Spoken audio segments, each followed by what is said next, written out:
스가랴서 14장에 기록된 이 말씀을 통해서 하나님께서 주시는 은혜를 우리가 함께 나누기를 원합니다.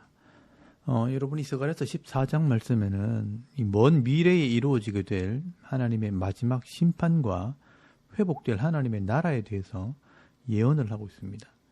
하나님께서는 스가랴 선지자를 통해 예수님의 사역을 넘어 이제 종말에 있을 마지막 불신자들의 심판과 또 성도들이 들어가게 될 이 하나님의 나라까지 말씀을 합니다. 이렇게 하나님께서 계획하신 먼 미래의 일들까지 보고 확실한 믿음을 가지게 될 때 현재 내게 주어진 이 삶 속에서 믿음의 삶을 살게 되고 또 내게 주어진 사명을 감당하게 되는 것입니다. 그래서 여러분 이 스가랴서 말씀은요, 짧은 책이지만 이 구약의 요한계시록이라고 할 만큼 큰 스케일을 가지고 기록을 하고 있습니다. 그러나 그 내용을 파악하지 못하면 도대체 이게 무슨 말을 하고 있는 것인지 잘 알지 못하게 되어 있습니다. 그러나 여러분 차근차근 이 하나님의 말씀을 이해하고 나면 하나님께서 이루게 될 이 구원 계획들을 미리 예언하고 있다는 것을 알게 됩니다. 여러분 이 스가랴서 말씀을 보시면서 넓은 영적인 시각을 가지시길 바랍니다. 먼저 스가랴서 14장 1절 말씀에 보시면 종말에 일어날 심판에 대해서 말씀을 합니다. 여호와의 날이 이르리라. 그 날에 네 재물이 약탈되어 네 가운데서 나누이리라 라고 말씀을 합니다. 여러분 여기 여호와의 날은 마지막 심판의 날을 말합니다. 그리고 2절 말씀에 보시면 이방 나라들을 모아 이 예루살렘과 싸우게 한다라고 말씀을 하고 있습니다. 여러분 이 전쟁은 마지막 때 일어날 전쟁이라고 할 수 있습니다. 왜냐하면 이 뒤에 나오는 모든 이야기들이 이제까지 한 번도 일어난 적이 없었던 일들을 설명하고 있기 때문입니다. 이 복음이 이스라엘을 통해서 나와서 이방인들이 구원을 받고 이제 이방인들의 충만한 수가 다 구원을 받게 되면 나중에 이 이스라엘 사람들이 회개하고 돌아오게 될 것입니다. 그러면 이 예루살렘에 다시 성전이 지어지게 될 것이고 그리고 마지막 예수를 믿지 않는 이 이방인들이 이 예루살렘에서 마지막 전쟁을 하게 되는 것입니다.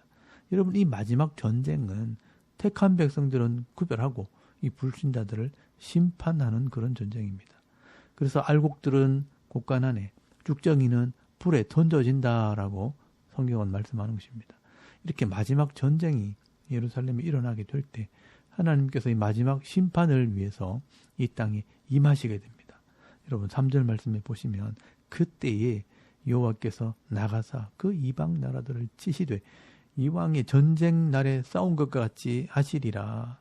그 날에 그의 발이 예루살렘 앞 곧 동쪽 감람산에 서실 것이요 감람산은 그 한가운데가 동서로 갈라져 매우 큰 골짜기가 되어서 산 절반은 북으로 절반은 남으로 옮겨지고 라고 말씀을 합니다. 여러분 요한계시록에 보시면요 이 마지막 종말의 때에 별들이 땅에 떨어지고 지진이 일어나고 섬과 산들이 자리를 옮기는 일들이 일어난다고 되어 있는데요. 그처럼 이 감람산이 동서로 갈라지고 남북으로 옮겨진다라고 말씀을 합니다. 여러분 이 감람산은요 예수님께서 십자가에서 죽으시고 성천하신 곳입니다. 여러분 사도행전 1장 11절 말씀에 보시면 너희 가운데 하늘로 올려지신 이 예수는 하늘로 가심을 본 그대로 오시리라 라고 기록을 하고 있습니다. 그렇기 때문에 예수님께서 다시 이 땅에 오신다면 이 감람산에 오시게 되는 것입니다. 그래서 여러분 5절 말씀 끝에 보시면 하나님께서 이 땅에 오시는 모습을 표현을 하고 있습니다. 그 산 꼭대기는 아셀까지 이를지라 너희가 그 산 꼭대기로 도망하되 유다 왕 우시야 때 지진을 피하여 도망하던 것 같이 하리라. 나의 하나님 여호와께서 임하실 것이요 모든 거룩한 자들이 주와 함께 하리라 라고 말씀을 합니다. 그리고 6절에서 7절까지 말씀해 보시면 그 날에는 빛이 없겠고 광명한 것들이 떠날 것이라. 여호와께서 아시는 한 날이 있으리니 낮도 아니요 밤도 아니라 어두워 갈 때에 빛이 있으리라 라고 말씀을 합니다. 여러분 여기 여호와께서 아시는 한 날이 바로 이 마지막 심판의 날입니다. 하나님께서 마지막 심판을 하시는 이유는 죄 때문입니다. 하나님께서 이 죄의 문제를 해결하시려고 예수 그리스도를 보내어 십자가에 죽게 하신 것입니다. 그러므로 이 예수를 믿고 이 죄의 문제를 해결한 사람들은 하나님의 백성으로 영생의 복을 받겠지만 그 죄의 문제를 해결하지 못한 자들은 결국은 심판을 받고 영벌에 들어가게 되는 것입니다. 그래서 여러분 8절 말씀에 보시면 택한 백성이 누리게 되는 이 회복의 은혜를 설명하기 위해 예루살렘에서 솟아나는 이 생수로 설명을 하게 됩니다. 여러분 8절 말씀에 보시면 그 날에 생수가 예루살렘에서 솟아나서 절반은 동해로 절반은 서해로 흐를 것이라 여름에도 겨울에도 그러하리라 라고 말씀을 합니다. 여러분 예루살렘에서 생수가 흘러나오는 것은 에스겔서 47장이나 요한계시록 22장 말씀에 인용이 되어 있고요. 또 거기에 성전에서 생수가 흘러나와 만물을 회복시키게 된다라고 말씀을 하고 있습니다. 여러분 이것은 심판 이후에 하나님의 백성들이 누리게 되는 이 하나님 나라의 복에 대해서 말씀하고 있는 것입니다. 그러나 이 불신자들은요 마지막 재앙을 받게 됩니다. 그래서 여러분 9절 말씀에 보시면 여호와께서 천하의 왕이 되시고 이 예루살렘을 대적하는 자들을 심판하십니다. 여호와가 홀로 이제 하나님이 되어 심판하시는 것입니다. 여러분 11절 말씀에 보시면 사람이 그 가운데 살며 다시는 저주가 있지 아니하리니 예루살렘이 평안히 서리로다라고 말씀을 합니다. 여러분 죄 때문에 저주가 왔는데 이제는 다시는 저주가 없다는 것은요 이 죄를 심판한다는 것입니다. 여러분 요한계시록 22장 3절 말씀에도 보시면 다시 저주가 없다라고 똑같이 기록을 하고 있습니다. 여러분 12절 말씀에 보시면요 예루살렘을 친 모든 백성에게 여호와께서 내리실 재앙은 이러하니 곧 섰을 때에 그들의 살이 썩으며 그들의 눈동자가 눈구멍 속에서 썩으며 그들의 혀가 입 속에서 썩을 것이요 그 날에 여호와께서 그들을 크게 요란하게 하시리니 피차 손으로 붙잡으며 피차 손을 들어 칠 것이며 라고 말씀을 합니다. 여러분 저기 예루살렘을 친 모든 백성들이니까 이 불신자들을 말하는 겁니다. 이런 사람들에게 내리는 이 재앙이요 서 있는데 그들의 살이 썩어 들어가는데요 눈구멍에서 그 혀가 입 속에서 썩어 들어간다라고 말씀을 합니다. 이 썩어 들어간다는 말은요 녹아내린다, 부패한다, 썩다라는 뜻입니다. 이 전쟁의 무기를 통해 사람들이 이 죽게 되는 모습을 설명한 것입니다. 그래서 피차가 서로 쳐서 죽게 될 것이라고 말씀을 합니다. 그러나 여러분 이 이방인들 중에서 이 마지막 심판의 때에 돌아오는 자들은 하나님께 나와 예배하고 또 초막절을 지키는 것으로 설명을 합니다. 여러분 이 초막절에 이스라엘 백성들이 광야를 기억하면서 하나님을 예배하고 성경을 읽는 그런 절기입니다. 이 구약적인 배경을 가지고 이 이방인들이 하나님께 돌아오는 모습들을 설명을 하고 있는 것입니다. 여러분 16절 말씀에 보시면 예루살렘을 치러 왔던 이방 나라들 중에 남은 자가 해마다 올라와서 그 왕 만군의 여호와께 경배하며 초막절을 지킬 것이라. 그리고 18절부터 19절까지 말씀해 보시면 만일 애굽 족속이 올라오지 아니할 때에는 비 내림이 있지 아니하리니 여호와께서 초막절을 지키러 올라오지 아니하는 이방 나라들의 사람을 치시는 재앙을 그에게 내리실 것이라. 애굽 사람이나 이방 나라 사람이나 초막절을 지키러 올라오지 아니하는 자가 받을 벌이 이러하니라 라고 말씀을 합니다. 여러분 마지막 때 이 이방인들이요 하나님께 돌아와서 예배하고 또 이 말의 곱비에 장식을 하는 말방울에까지 여호와의 성결이라 라고 기록하게 된다라고 말씀을 합니다. 이 여호와의 성결이라는 말은 이 제사장의 머리에 쓰는 관에 썼던 구절입니다. 이제는 모든 사람들이 제사장처럼 이 하나님의 사람으로 살아간다는 것입니다. 그리고 21절 말씀 끝에 보시면 예루살렘과 유다의 모든 솥이 만군의 여호와의 성물이 될 것인데 제사 드리는 자가 와서 이 솥을 가져다가 그곳으로 고기를 삶으리라. 그 날에는 만군의 여호와의 전에 가나안 사람이 다시 있지 아니하리라 라고 말씀을 합니다.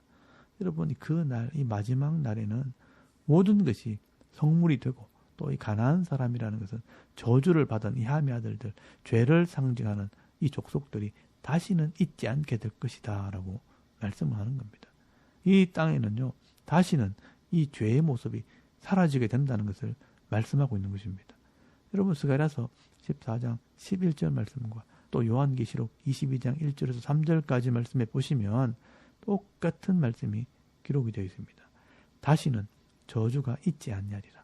이 죄의 문제는 끝이 났다라고 말씀하는 겁니다. 여러분, 하나님께서는요, 이 마지막 때, 이 모든 죄를 심판하시게 될 때, 이 죄인들은 사라지고 모든 사람들이 하나님을 예배하는 하나님 나라 백성이 된다는 것입니다. 이렇게 스가랴서 마지막 장에는 장차 이 땅에 임하게 될 마지막 종말의 심판과 또 하나님 나라의 모습에 대해서 자세하게 설명은 하지 않지만 마치 그림자처럼 희미하게 설명을 하고 있는 것입니다. 그러나 반드시 이루어지게 될 사실에 대해서 말씀을 하고 있는 것입니다. 여러분, 이런 내용들을 자세히 알기 위해서는 우리가 예수님께서 말씀하신 이 종말에 대한 이 말씀과 또 요한계시록에 기록되어 있는 이 종말의 모습들을 같이 봐야 조금 더 명확하게 이해할 수가 있을 것입니다. 결국 이 말씀들은 이 당시에 성전을 건축하는 이스라엘 백성들을 격려하고 또 힘을 주기 위해 이 말씀을 주신 것입니다. 여러분, 이 성전이 결국 장차 구원자로 오실 메시아 예수님을 상징하는 것이고요. 또 예수님을 통해 이 하나님 나라가 이 땅에 이루어지고 또 마지막 종말에 내가 믿지 않는 자들을 심판하게 될 것까지 먼 미래에 일어날 일들을 미리 보여주시는 것입니다. 여러분, 성전이 건축되어야 이런 하나님의 구원 계획들이 이루어진다는 것을 말씀을 하고 있는 것입니다. 여러분, 하나님께서는요, 당시에 이 이스라엘 백성들이나 지금 우리 성도들에게 이 말씀을 보여주시는 것은 결국 이 하나님의 계획을 알았다면 이 하나님의 계획이 이루어지도록 지금 바른 믿음을 가지고 내게 주신 이 사명을 감당하라고 말씀을 하시는 것입니다. 그래서 당시에 이 학개나 스가랴 선지자의 이 말을 듣고 이 말씀을 알아들은 사람들은 다시 성전 건축을 시작하게 되는 것입니다. 그래서 여러분, 스가랴서 14장 끝에는 에스라서 5장이라고 써놓으시고요.